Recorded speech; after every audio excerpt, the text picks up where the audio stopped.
qu'ils ne s'échappent pas. Ouais, ça y est, je les tiens. Viens voir, Sacapus. Ah, t'es qu'un gros peureux. Il ne t'arrivera rien si tu restes à côté de moi quand je pêche. Si j'avais peur des vagues comme toi, on mourrait de faim. Ah. Voilà. Ah, monsieur est en colère. Je ne t'ai pas disputé, allez, ça suffit. Alors, voyons voir combien on a de poissons. Ouais, en voilà un. Tiens, regarde. Oh, c'est tout ce qu'on a attrapé. Je crois qu'il n'y a qu'une solution si on veut que toute la famille en mange aujourd'hui. Il faut relancer le filet. Je reviens.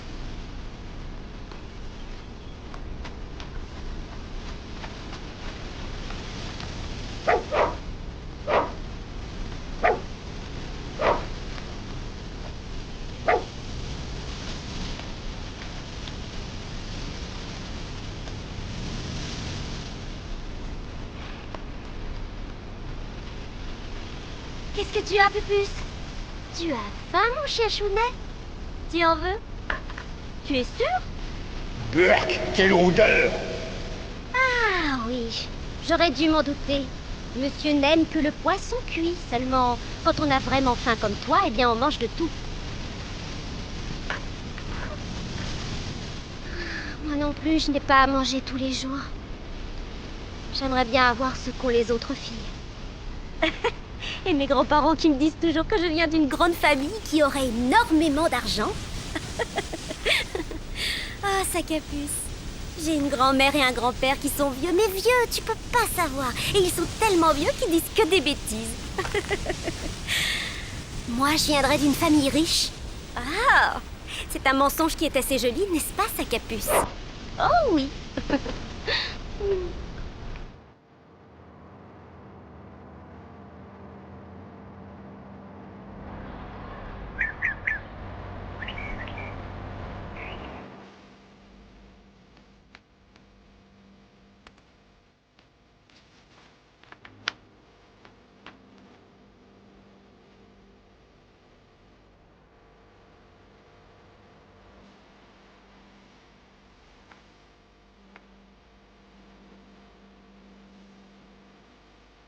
Et là, Gustavo.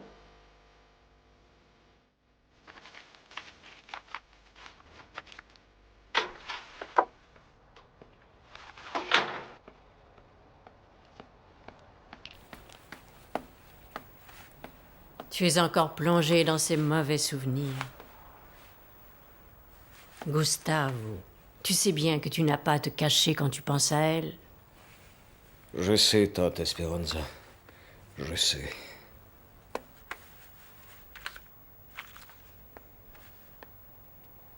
Elle était belle fille, oui.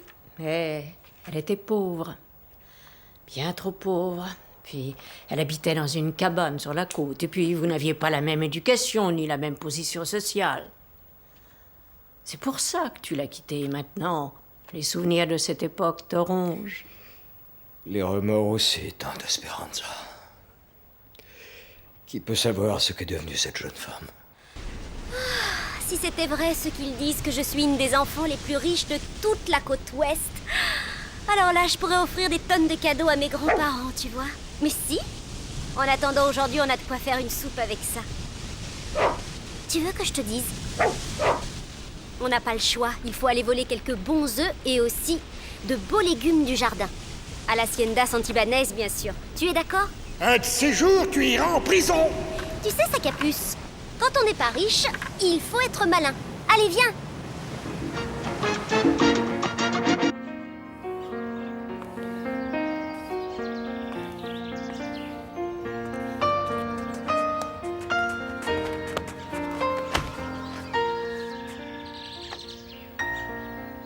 Dis-moi, mon amour, qu'est-ce que tu comptes faire pour ton fils Sergio? Oh, tu n'as pas à t'inquiéter. Je le ramènerai à la raison, comme toujours. Et combien de temps ces bagarres vont-elles encore continuer? Aussi longtemps qu'il le faudra. Je ne comprends pas pourquoi tu ne vends pas l'hacienda et tu ne donnes pas à ton fils la part qui lui revient. Ça ne sert à rien de se mettre en colère, ma chérie. Je sais bien, Monica. Pour moi, la meilleure chose que mon mari puisse faire, c'est vendre cette propriété. Dans quel but, Angelica? Combien serais-tu prête à donner, toi, pour des terres isolées? Et que ferait mon fils Sergio avec l'argent qu'il toucherait? Il le dépenserait et une semaine après, il reviendrait pleurer vers nous.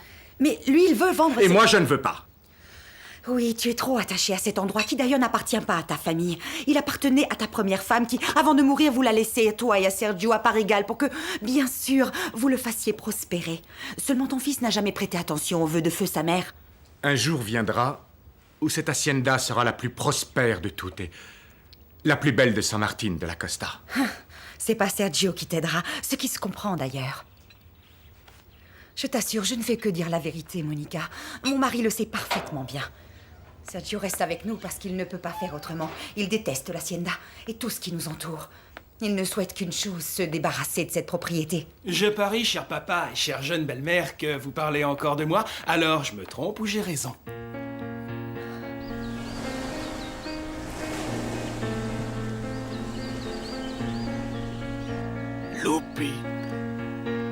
Lupita, mon enfant. Pourquoi es-tu tombée amoureuse d'un homme aussi différent de toi? Oh, pourquoi? Ah, si ce jour-là j'avais jeté dehors ce gredin de Gustave. Si j'avais fait ça, oui. Peut-être, Lupita, peut-être que tu serais toujours vivante. Marimar n'est pas encore rentrée de la pêche, Pancho. Non, mais ne t'inquiète pas pour elle, Cruz. C'est une enfant sérieuse et qui n'a peur de rien. Il faut lui faire confiance. Plus ça va, plus elle reste longtemps à pêcher. Aujourd'hui, on ne déjeunera pas, on passera tout de suite au dîner. Papy Pancho! Mamie Cruz!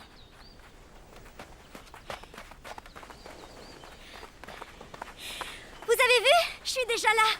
Oh, je vais vous montrer ce que j'ai. Venez. J'ai 2 poissons, des petits, et j'ai aussi un crabe rouge. J'ai réussi à trouver des coquillages, mais c'était très dur, parce qu'ils étaient tous coincés entre les rochers. Regardez, je me suis écorché les doigts en les sortant. Oh oui, mais au moins on aura ce qu'il faut pour faire une bonne petite soupe. Mais oui, dépêche-toi vite d'allumer le feu, Mamie Cruz. Je vais voir si je peux trouver des légumes qu'on ajoutera à la soupe pour qu'elle soit encore meilleure à manger. Et est-ce que tu veux me dire où tu vas les trouver, ces légumes, Marimar? Je vais les acheter quelque part, Papy Pancho, oui. Et l'argent, tu le trouves où? Je vais voir. Oh, ça y est, je vais demander au père Diego Porres. Parce qu'il me donne toujours un peu d'argent quand j'en ai pas. Et j'achèterai les légumes avec, hein? Oh, et je prendrai aussi des bons œufs frais. Je te jure que j'en ai pas pour longtemps, Mamie Cruz. Mets vite l'eau sur le feu. Allez, à tout de suite.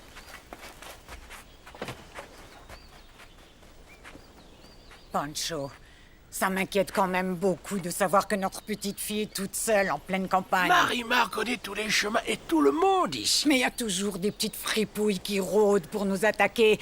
Et moi, je mourrais tout de suite de souffrance. Si Marimar devait finir sa petite vie comme sa mère. Et moi, j'irai droit en prison, Cruz.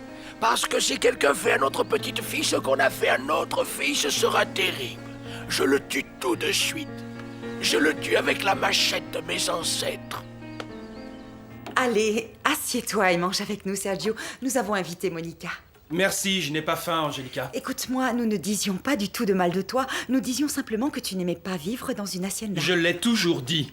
Pourquoi restes-tu avec nous, alors? Parce que je ne sais pas où aller. Tu devrais aimer cet endroit qui t'appartient à toi aussi. Renato, vous n'allez pas vous disputer. Faites la paix entre père et fils, s'il vous plaît. Ah, c'est mignon de vouloir que la paix règne dans l'hacienda. Tu es une rare sainte, Angelica. Quelle fabuleuse noblesse de cœur. Père a eu une immense chance de te rencontrer sur son chemin. Ça suffit, Sergio! Bon appétit à tous. Tu vois comme il ose me traiter? Tu sais qu'il est très moqueur et qu'il a mauvais caractère. Parfois, je me dis qu'il me déteste. Il n'a jamais vu d'un bon œil que je prenne la place de sa pauvre mère.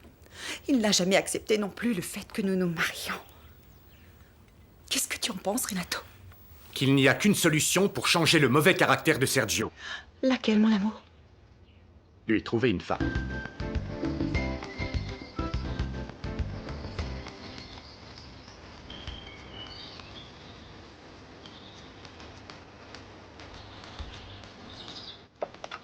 Bonjour, père Diego Porres.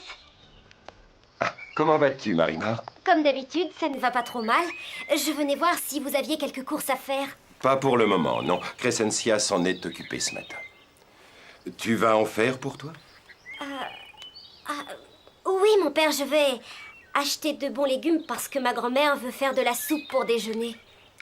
Tu ne voleras rien dans les jardins ou les cours de ferme, n'est-ce pas? Mais non, mon père, comment vous pouvez penser une telle chose de moi? Ce serait un péché, mon enfant. Mais je le sais, mon père, je le sais. Vous le répétez à chaque Bon, fois. très bien. Alors, va acheter ce dont tu as besoin. Et rentre sans tarder dans ta cabane. Oui, mon père.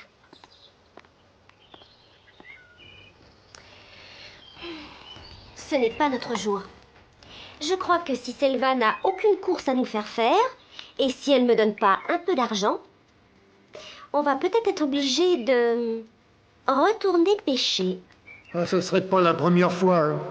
Allez, tu viens?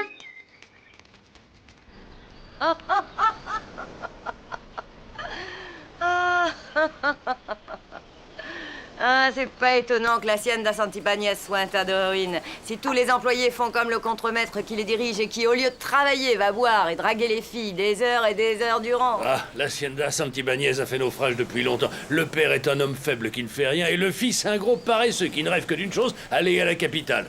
Il reste la belle-mère qui, elle, est très jeune et très intelligente. Ah. Elle est surtout très mignonne, n'est-ce pas, Nicandro? Oui, ça tu peux le dire. Mais elle, je la respecte parce que c'est la femme de mon patron. Il y en a une autre que j'ai... Une autre plus attirante que je préfère encore à elle. Selva! Est-ce que tu as des courses à faire parce que j'ai le temps d'y aller? Pas pour l'instant. Et tu pourrais me donner une ou deux pièces, c'est pour acheter... Te donner une ou deux pièces? Oui, bien sûr, mon petit bout de chou. Si tu veux de l'argent, tu n'as qu'à le gagner en travaillant. Je t'ai déjà dit que si tu voulais, tu pourrais travailler ici, assise aux tables, à attendre. Naturellement, il faudra passer à la douche, trouver des chaussures et changer de vêtements. Tu fais vraiment très sale, on voit que tu es pauvre. Travailler ici? Non, tu rigoles? Non, si j'acceptais, le père Diego Porres me tuerait. La réputation de cet endroit n'est pas bonne. Oh, il est adorable, ce bon père Diego Porres. Mais ce qu'il peut penser, moi, j'en ai vraiment rien à faire. Tu as tort, Selva, crois-moi. Parce que c'est quelqu'un qui vaut mieux que nous tous. Tiens, prends ça. Non! Non, je n'accepte pas l'argent des hommes. C'est Selva qui a raison. Il faut le gagner en travaillant, mais pas dans des endroits comme celui-ci. Allez, viens, sac à puce. Elle te l'a pas envoyé dire, hein, crapule? Alors, c'est elle l'autre que tu préfères, n'est-ce pas, Nicandro? Oui, Selva. Oui, c'est elle. Hey, qu'est-ce qui te fait rire comme ça, idiote? Mais c'est toi, tu as mauvais goût, je t'assure. Elle est sale comme un goret, elle est pieds nus et porte des guenilles. C'est pas grave du tout, ça. Moi, j'aime bien cette fille. Tu voudrais en faire ta femme? Oh, j'irai pas jusque-là. C'est pour m'amuser un soir ou deux avec elle. Il y a quelqu'un qui s'amuserait aussi avec Le toi. grand-père Poncho, c'est une blague, j'espère. C'est qu'un pauvre vieux qui radote et qui peut plus se battre. Elle me plaît beaucoup, cette fille. Elle me plaît beaucoup et un jour, je l'aurai.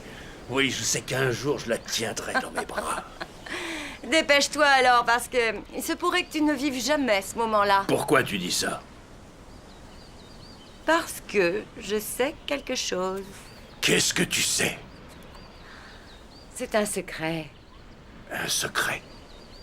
Ouais, j'habite ici à San Martín de la Costa depuis très longtemps et je connais un petit secret sur Marimar. Un secret que seuls ses grands-parents et moi connaissons. Ils n'ont jamais voulu lui avouer ce que c'était. Tu penses bien que moi non plus. Mais va savoir. Il se peut qu'un jour j'ai envie de parler. Et là, j'irai dire à Marimar tout ce que je sais.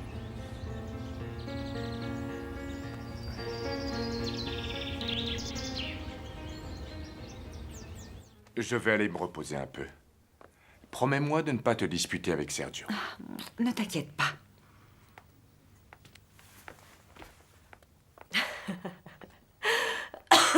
Pourquoi ris-tu, Monica? Parce que je trouve que tu dramatises trop. Cette situation entre mon mari et son fils me met vraiment mal à l'aise. Renato devrait tout vendre et donner sa part à Sergio pour qu'il se tienne tranquille. C'est ce que veut Sergio, il veut sa part en argent, c'est tout. Je l'ai dit à Renato des milliers de fois déjà. C'est la seule chose qui t'ennuie dans tout ça? Oui, la seule, par-dessus tout. Oh, moi je crois que rien ne t'ennuie plus que ce que t'a dit ton mari. Quoi? Eh bien, qu'il allait chercher une femme pour Sergio. Voilà, comme ça. Surtout, tu ne laisses pas tomber, hein. Tu fais très attention. Oh, je sens que je vais me retrouver en prison, moi. Il faudrait que je trouve des légumes maintenant. Oh, Seigneur et Père Diego Porres, pardonnez-nous. Que veux-tu que je te dise? Il devrait comprendre qu'on meurt de faim. Allez, viens, on s'en va. Dépêche-toi.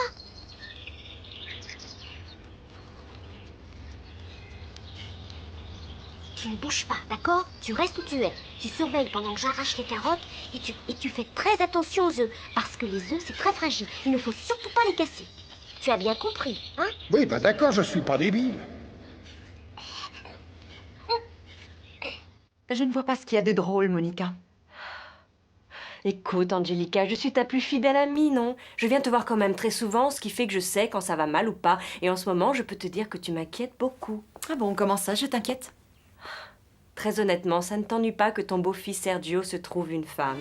Et pourquoi ça m'ennuierait, moi? Allez, dis-moi à quoi tu penses, Monica? Tu me caches une chose depuis quelque temps et ce n'est pas gentil. Tu m'énerves, vas-y, dis-le.